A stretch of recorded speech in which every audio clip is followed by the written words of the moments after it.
This video is just going to give you a brief introduction to Stata. So I'm going to open Stata. When I open it, this is what it looks like. So it comes up like this. Now the things that are on the side may be a little bit different. What I have though is, this is just my preference. So I have the command window at the bottom, variables window down at the bottom left. The top left is going to be my review of commands, and then over here I have my variable properties and data properties. So overall this is what Stata looks like, and then as you can see we have our main tabs up here, and then we have some commands that we use quite often here. So we have open, save, print.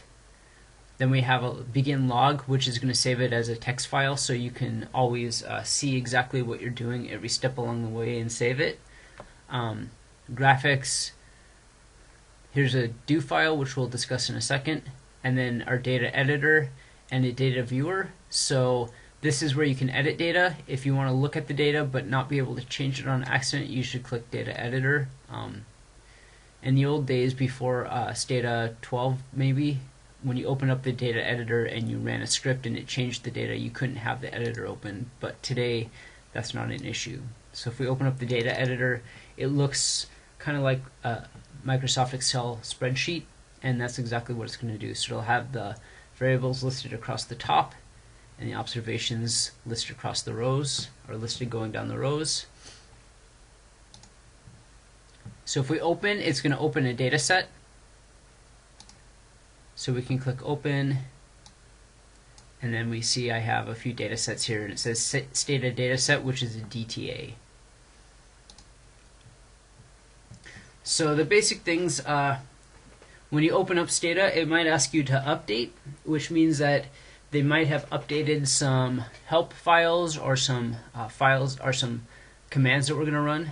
So we can always just write update all in the command window, and if we hit enter, it's going to say contacting, and then it says latest update, and it says do nothing because all files are up to date.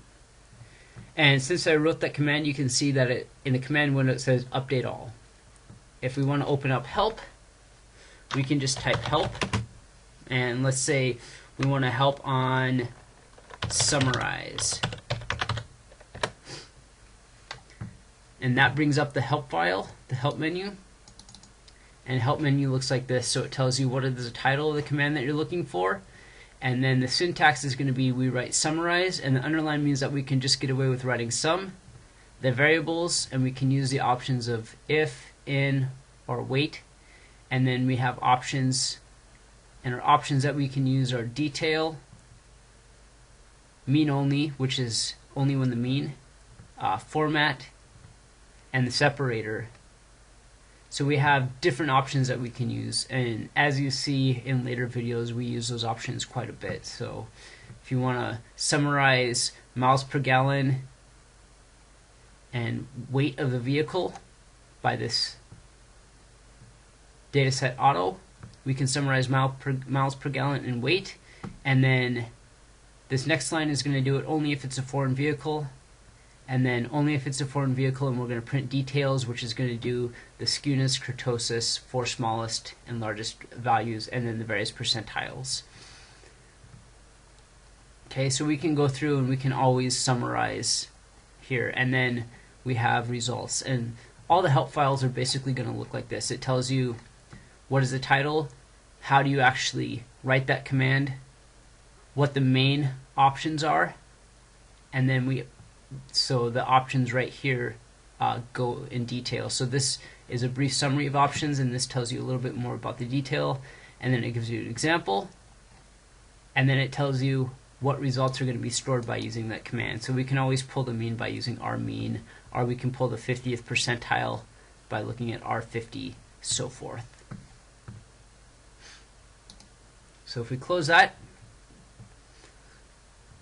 last thing that we might have, if we open up a data set, I'll just open one up that I have, and I'll use the merge data.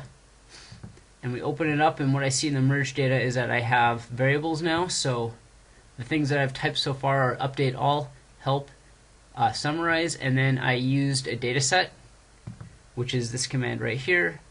And as you can see, now that I have the data set in my memory, my variables are now open, and my variables now populate this list right here in the variable names. And if we go over here, it says variables are date, and the label is a date, so forth, and then it tells me how large the memory is, so forth. So I have date, unemployment rate, the federal funds rate, the consumer price index, and the new payrolls for non-farm employees in this data set. And I know that here I can relabel this, so if I want to go through and change the label, I can go into the data variables manager, and for the date, maybe I want this to be calendar day, and then I would click apply, and now my label over here is calendar day. Variable names can't have spaces in it, but the labels can, so we would use underscores. So if I wanted to rename date, I can always use the command rename, and we'll just rename date calendar and then day, and now it renamed the variable date into calendar day. And then we can always clear by just typing clear. The last thing that we'll use quite a bit is this do file. So it says new do file editor right here with a little notepad with a pencil.